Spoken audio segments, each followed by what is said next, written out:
صدیق اکبر کی شان پوچھتے ہو؟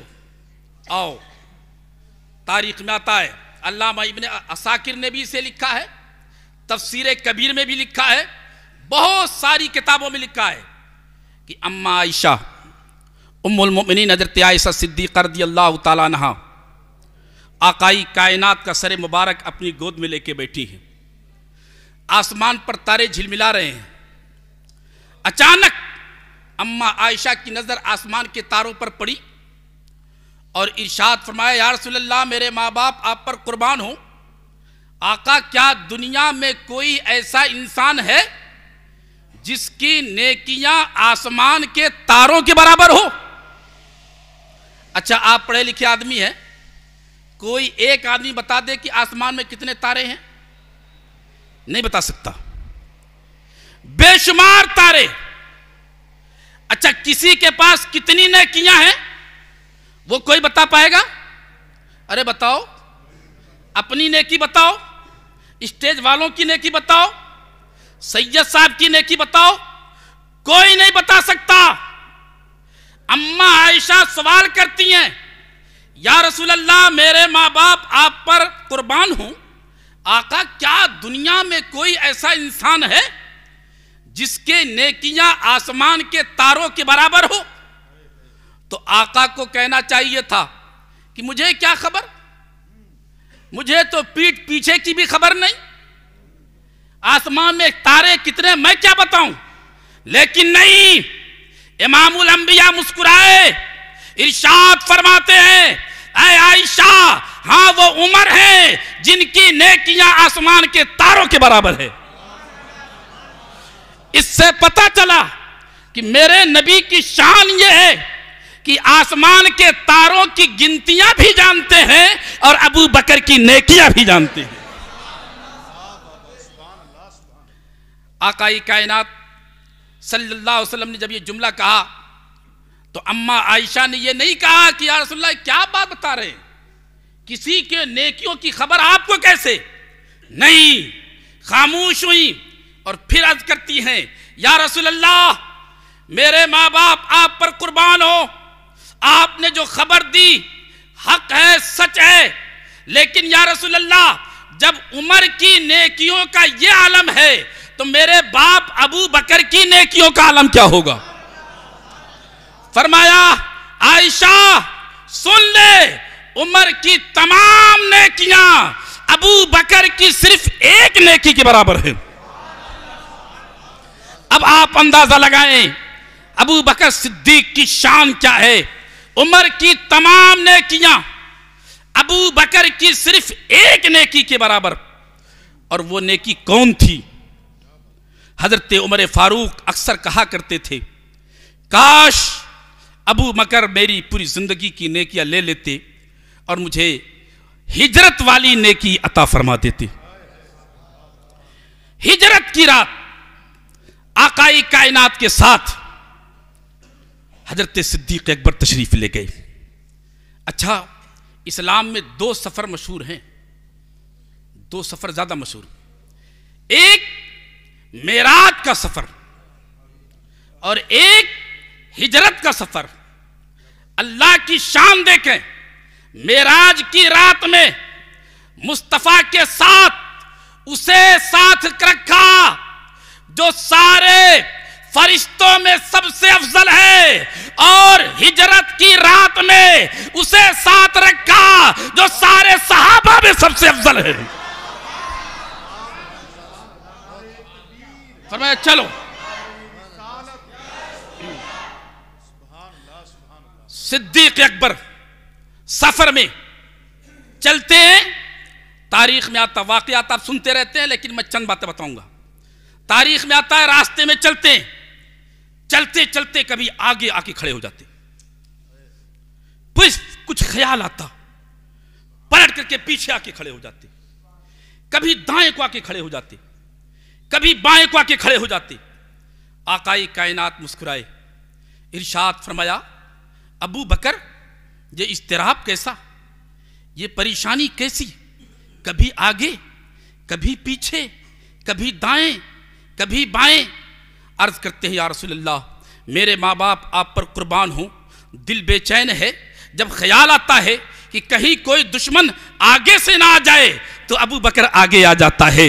جب خیال آتا ہے کوئی دشمن پیچھے نہ آ جائے میں پیچھے آ کے کھڑا ہو جاتا ہوں. جب تصور ہوتا ہے کہیں دائیں سے کوئی حملہ آور نہ ہو جائے دائیں کھڑا ہو جاتا ہوں. جب خیال آتا ہے بائیں سے کوئی حملہ نہ کر دے بایاں آ جاتا ہوں. یا رسول اللہ دل میں خیال آتا ہے اگر دشمن کا تیر آئے تو سب سے پہلے ابو بکر کے سینے پہ لگے, مصطفیٰ تک نہ پہنچنے پائے.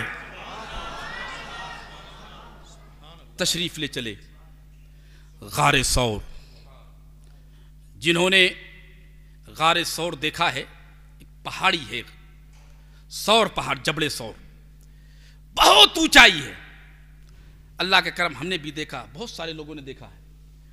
لیکن آج بھی اگر اس پہاڑ کی چوٹی پر کوئی چڑھنا چاہے تو میرا تجربہ ہے اگر وہ 10 بجے کے بعد چڑھنا چاہے گا تو چڑھ نہیں پائے گا. جو لوگ چڑھتے ہیں نا تو فجر سے ہی لائن لگا دیتے ہیں, پانی کی بوتلیں لے کر کے چڑھتے ہیں, پسینہ آ جاتا ہے.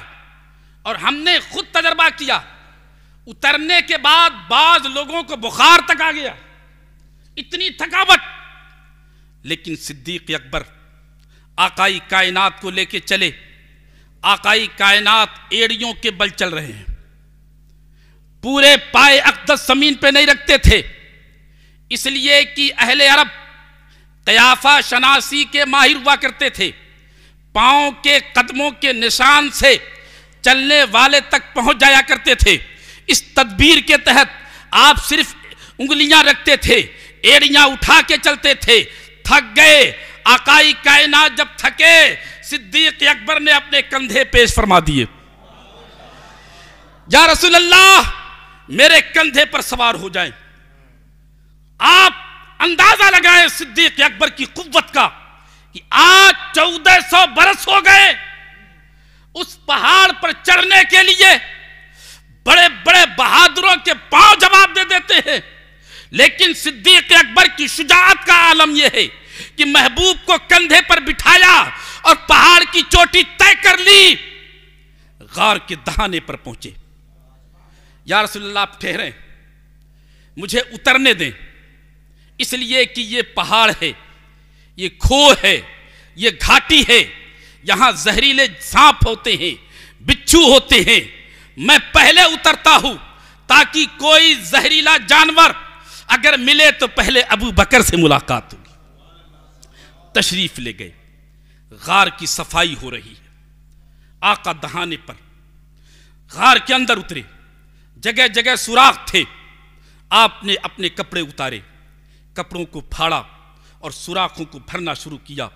بھرتے رہے, امامہ کا کپڑا ختم ہو گیا.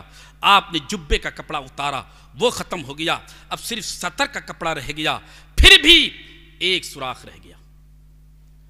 حضرت صدیق اکبر نے اس پر اپنے پائے اقدس کو رکھ دیا اور صفائی کر دینے کے بعد, اس سوراخ پر اپنے پاؤں رکھ دینے کے بعد اب آواز دیتے ہیں, یا رسول اللہ تشریف لائیں. آقا تشریف لائے.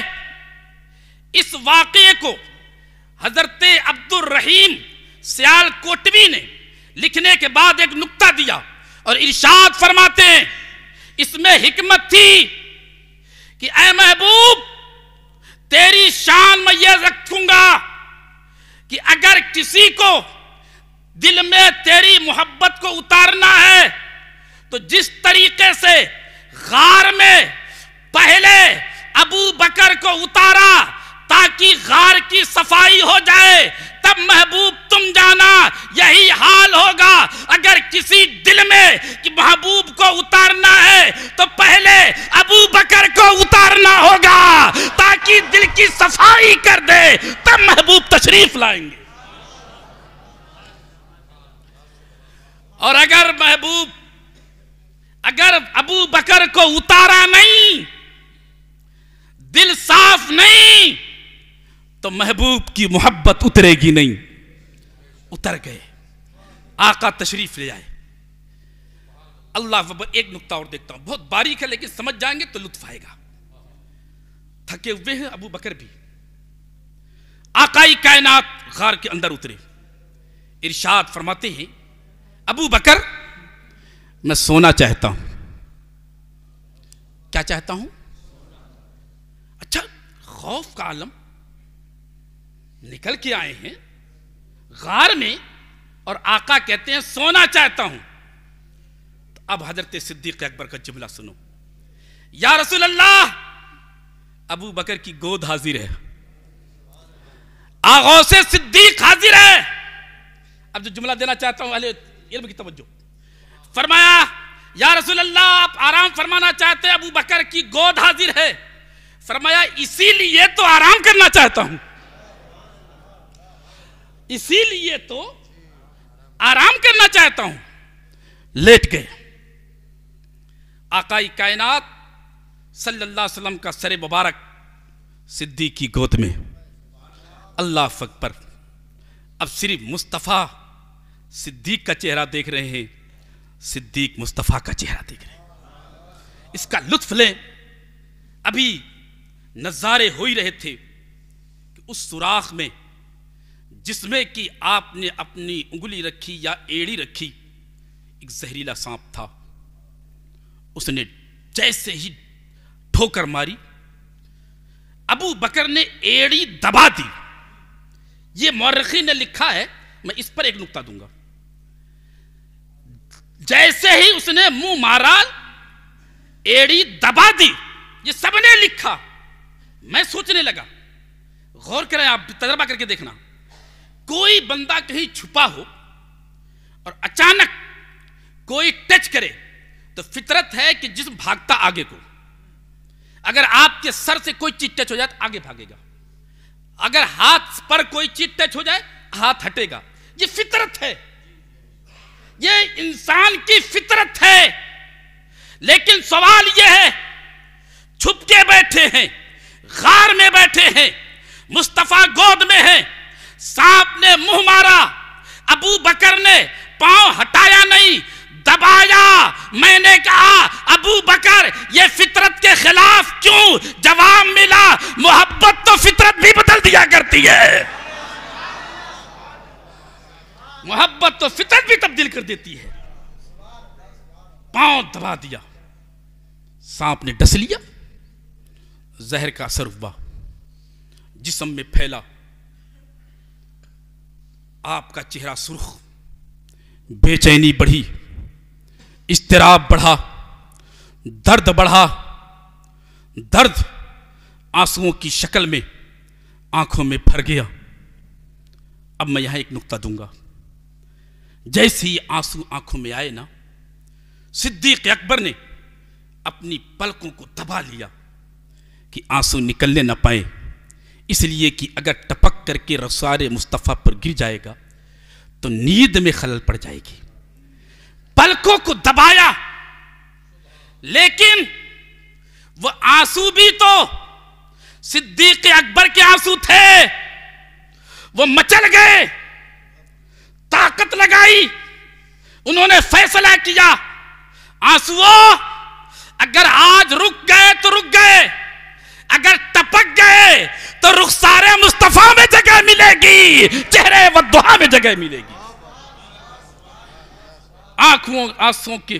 آنکھوں کے پلوں کو ہٹایا، آنسوؤں کے چند قطرے ٹپکے مصطفیٰ کے رخسار پر گرے. کتنے خوش قسمت تھے وہ آنسو جو افضل کی گود سے نکلے اور افضل تر کی رخسار میں گرے.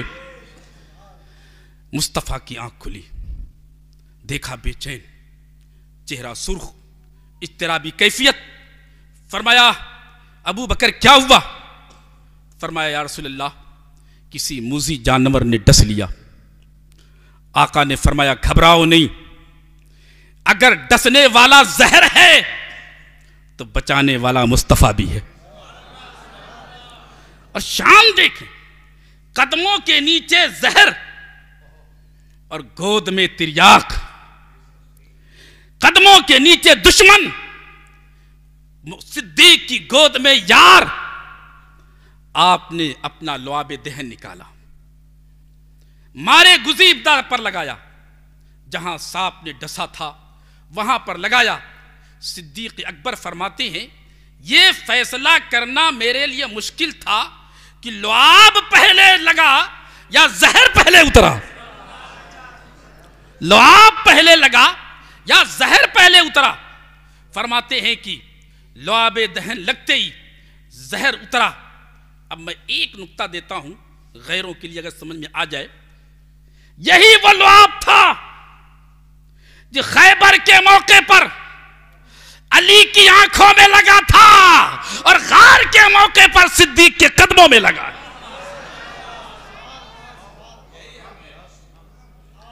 لعاب تو لعاب ہے، زہر ختم ہوا۔ صدیق اکبر، اب میں ایک نقطہ دیتا چاہوں اگر سمجھ پائیں، جب بات سمجھ آ رہی ہے کہ نہیں آ رہی؟ اور سنیں، چھپے رہے 3 دن تک اس غار میں رہے۔ کتنے دنوں تک؟ کیوں؟ کیا ضرورت تھی چھپنے کی؟ کیا ضرورت تھی؟ ضرورت تھی ہی نہیں۔ اما مصطفیٰ کو چھپنے کی ضرورت کیا تھی؟ ابھی تو علی کو سلا کے آئے تھے، 40 تلواریں تھیں، گھیرے ہوئے تھے، مٹھی میں کنکر لے کر کے، مست خاک لے کر کے ان کے چہروں پہ پھینک دیا۔ ان کی آنکھیں کھلی تھی، مصطفیٰ نظر نہیں آ رہے تھے۔ تو جب ان سے بچ کے آ گئے تھے اپنے کمرے سے، تو غار میں چھپنے کی کیا ضرورت تھی؟ وہاں بھی تو مٹھی میں خاک پھینکی جا سکتی تھی۔ لیکن 3 دن تک ہزاروں حکمتیں ہوں گی، مصطفیٰ جانے، لیکن ایک حکمت سمجھ میں آتی ہے، وہ یہ ہے کہ ایک مرتبہ صدیق اکبر سے پوچھا گیا تھا کہ صدیق، دنیا میں آپ کو سب سے پسندیدہ چیز کیا ہے؟ تو صدیق اکبر نے فرمایا تھا کہ مجھے سب سے پسند یہ ہے کہ میں اپنے محبوب کو دیکھتا رہوں، مصطفیٰ کو دیکھتا رہوں۔ اب غار میں بٹھایا، غار میں چھپایا، 3 دن تک حالت یہ ہے کہ صرف مصطفیٰ کے چہرے کو اور کوئی صحابی نہ دیکھے۔ یار تو دیکھ لے، جی بھر کے دیکھ لے، رات بھر دیکھ، دن بھر دیکھ۔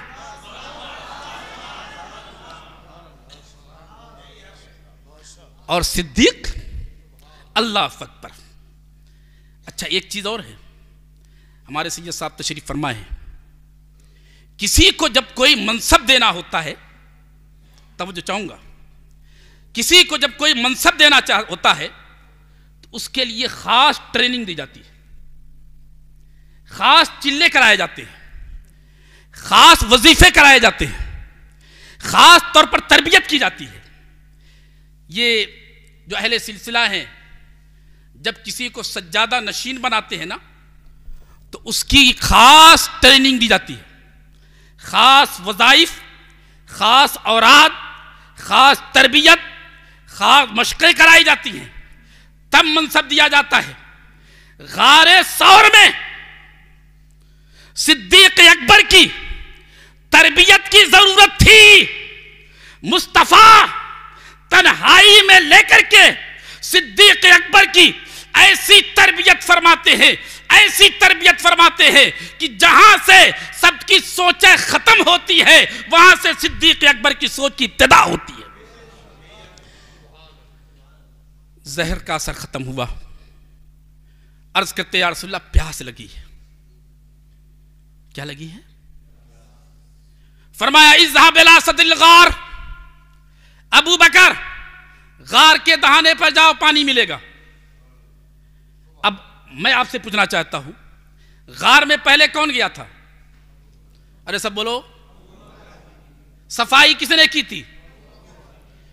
انہیں پتا نہیں تھا غار کے پہ ہے کیا؟ صفائی کر چکے تھے، غار دیکھ چکے تھے، پانی کا کوئی قطرہ نہیں تھا۔ پیاس کی طلب ہوئی، فرمایا یا رسول اللہ پیاسا ہوں۔ فرمایا اذهب الى صدر الغار، غار کے دہانے پر چلا جا. عاشق اٹھ کر کے چل پڑا. محبت اسے کہتے ہیں. یہاں عقل کا گھوڑا نہیں دوڑایا. یہ نہیں کہا یا رسول اللہ ابھی تو میں نے صفائی کی ہے، کونا کونا دیکھ لیا ہے، گوشہ گوشہ دیکھ لیا ہے، پورا غار دیکھ لیا ہے، پانی کا کوئی قطرہ نہیں، اور آپ کہتے ہیں غار کے پہ جا پانی ملے گا. وہ جانتے تھے مصطفیٰ فرمائیں گے پروردگار پانی پیدا فرما دے گا. گئے پانی پی کے واپس آئے. آقا مسکرائے، فرماتے ہیں پانی پی لیا؟ یا رسول اللہ پی لیا. کیسا تھا پانی؟ کہہ دو یار سبحان اللہ. پانی کیسا تھا؟ تو پانی ہی ہوگا نا. لیکن سوال بتا رہا ہے کہ کچھ خاص بات پوچھنا چاہ رہے ہیں. فرمایا کیسا پایا؟ فرمایا ابیض من اللبن. یا رسول اللہ پانی تو میں نے بہت دیکھا، میں تو تاجر تھا، بڑے بڑے ملکوں میں گیا، بڑے شیریں چشمے دیکھے، لیکن یا رسول اللہ وہ پانی تو دودھ سے زیادہ سفید تھا، شہد سے زیادہ میٹھا تھا، مشک سے زیادہ خوشبودار تھا. آقا نے فرمایا اے ابو بکر تمہیں معلوم ہے یہ پانی آیا کہاں سے؟ فرمایا اللہ و رسولہ عالم، اللہ و رسولہ عالم. اسٹیج کی توجہ چاہوں گا. کیا فرمایا؟ اللہ رسول جانے. جو نقطہ دینا چاہتا ہوں شاید اگر توجہ ہوگی تو مزہ آ جائے گا. فرمایا اللہ و رسول عالم، اللہ جانے اس کا رسول جانے. کس بارے میں؟ پانی کہاں سے آیا. کیوں؟ اس لیے کہ وہ پانی پہلے سے نہیں تھا، وہ پانی دنیا کی نظروں سے غیب تھا. اور صدیق اکبر کہتے ہیں غیب کی خبر یا تو اللہ جانتا ہے یا اللہ کے بتانے سے یا رسول اللہ آپ جانتے ہیں. فرمایا اللہ و رسولہ عالم، اللہ اس کا رسول جانے. پانی آیا کہاں سے ہے؟ فرمایا ابو بکر سنو، جب تم نے پانی کی طلب کی، جیسے میں نے جملہ کہا اذهب الى صدر الغار، اللہ نے حکم دیا اے فرشتو میرے محبوب نے اپنے یار کو بھیج دیا ہے، غار کے دہانے سے پہلے پہنچنے سے پہلے جنت کی نہر جاری کر دو، میرا محبوب کا یار اس میں سے پانی پیے گا. صدیق اکبر مسکرائے، عرض کرتے ہیں یا رسول اللہ اللہ کی بارگاہ میں میرا مقام اتنا ہے، اتنا کہ میرے لیے جنت کی نہر جاری ہو گئی. فرمایا ابو بکر تیری شان یہ ہے کہ اگر کوئی بندہ 70 عابدوں کی عبادت 70 نبیوں کے برابر بھی عبادت کر کے لائے گا، لیکن نبیوں کے بعد کسی کو وہ مقام نہ ملے گا جو صدیق تیرا مقام ہے.